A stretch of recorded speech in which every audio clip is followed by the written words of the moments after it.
In a beautiful valley in Nepal, at an altitude almost 5,000 meters above sea level, there is a small Sherpa village called Gokyo. Every year, thousands of tourists stay in lodges here. Those who choose a scenic detour and prefer to avoid awful crowds on their way to Mount Everest. Electricity is a luxury here. Power produced by solar panels is not enough to satisfy all the needs, but that's about to change. I was born here and I was raised here till 9 years. I used to live with my parents here and sometimes with my grandparents, seeing the yaks and naks on the valley. During my grandparents' time, everyone used to have a lot of yaks and naks. For example, each and every family has like minimum 30 yaks and naks. We are 10 houses here, so multiply by 10 times, like there used to be like 300 yaks on the valley. I never been to school for my life. The house for no wood, no thing, no table, but only stone bed making. That time nothing here, but every year bring to take us more taxes coming, much and better.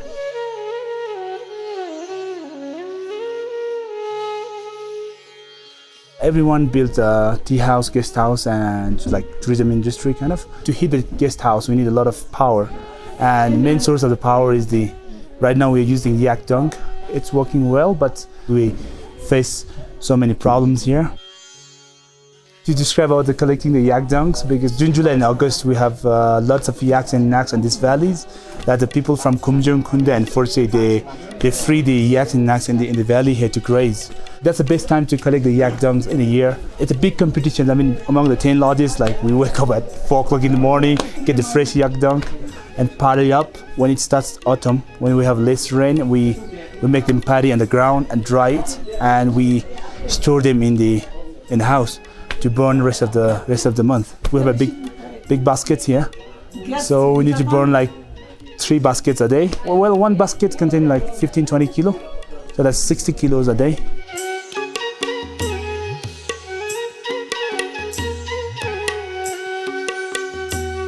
Somehow that also kind of, it breaks ecosystems there. Everyone just give up looking after the yaks and naks. There's less yak dung on the valley, so when the yak dung is collected from the ground, straight away, it doesn't fertilize the ground, so it affects the flora and fauna, of course, in general, right? So, for example, let's say we have so many birds in June, July, and August here, but now every year it's kind of lacking, so they're not coming here because there's less food in the ground. That's why it's a big dream for us to build a hydropower in Gokyo. So now they finally have a chance to do that. My background is I'm a chartered engineer from the UK, and I feel that my skill sets can certainly be of use to this engineering project within the Gokyo community. So I met Tashi because I'm volunteering in the Himalayas for the International Porters Protection Group. Tashi approached me about his idea of becoming more eco-friendly and removing the need to be reliant on yak dung fueled stoves, which can save an awful lot of money for all the lodges if they had a self-sustaining power plant that was located just outside the village. Every day, like when I wake up here, we have this big lake here, and what I feel is like we are wasting the water. While we have so much potential, I was thinking every day how to do it, but I have no idea how to measure it. So I was very fortunate to meet Pete here, and I'm very thankful that what he did for us today. Thank you very much, Pete. Thank you.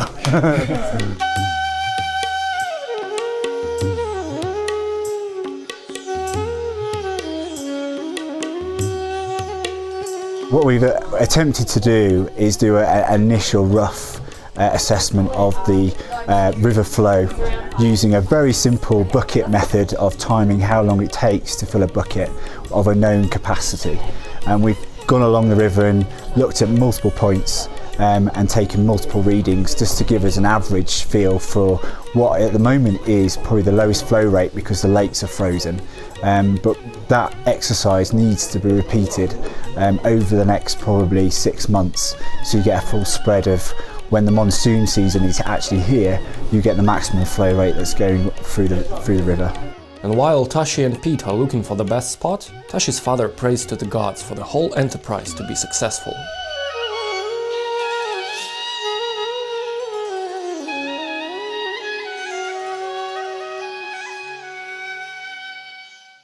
Great. I think that was a good walk. Yeah, come all the way from Gokyo. Gokyo to the first lake. You can see first lake just down there. Yes. I think all the positions. So we have measured 3 points, right? Yeah, 4 points we measured. Now we come to this one. And I like this one because you haven't got so many overhangs of rocks that we've experienced further upstream. Yes. And I'm just thinking, like, from a potential earthquake point of view in the future, like, you don't want to be able to, you don't want any damage to come to the turbine. Yeah, I'm pretty optimistic. I'm so happy that you're here. Thank you very much. No, thank you for asking me. It's an extremely challenging engineering project to bring hydropower to the remote regions of the Himalayas, particularly Gokyo, just due to its location. This is quite an expensive project for the community. So the process, I think, what we need to follow over the next couple of months is firstly have a feasibility study done on the river, and that really needs support from a hydropower company to come along and professionally assess a suitable site. Secondly, the challenge of getting permission within the national park to be able to build a hydropower plant. And then thirdly, it will be the actual construction itself, which will take a considerable amount of time given the location that we're at, the height, and also how heavy the equipment is to be able to bring into this valley. So my gut feeling is this whole project will probably take the best part of 18 months.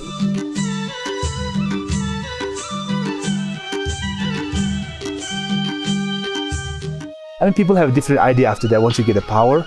But in my opinion, maybe we can do like water heat central boiler and then distribute the hot water in each and every room. If it's difficult to do that, maybe we can use it's called an eco-film panel. It's very thin and very easy to carry, and it's very easy to install as well on the floor. What we aim in Gokyo is like we want to be the first village in Nepal to heat the floor and the rooms. My son is sitting Tashi. He is very smart. After 18 years, I sent to his working for Europe for 6 years. Then he have not much salary, but he have experience, lot of experience for Europe, large hotel working. Then coming here, he's making more large. I have so many friends, like, I mean, they do like bachelor degrees and they go foreign country to settle there. But what I thought is like, I feel that I should go back to my birthplace and do something here. So that's why I just came here, supported my family business here. So we started to build these 2 tea houses called Namaste Lodge and Fitzroy. We have more than 20 staffs. I mean, that's how we are somehow we are supporting somehow to the community here, to the people.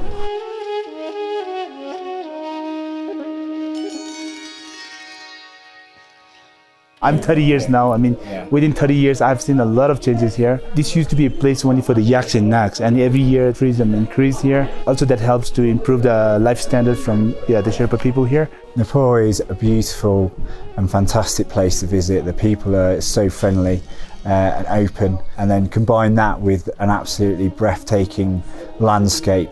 You have probably the most beautiful country in the world. I feel it's my second home away from the UK. Thank you for your help. Also, everybody helping. Thank you. We pray for. We have making electricity, light, basically there. After 50 years, much like cities. Yeah, I hope.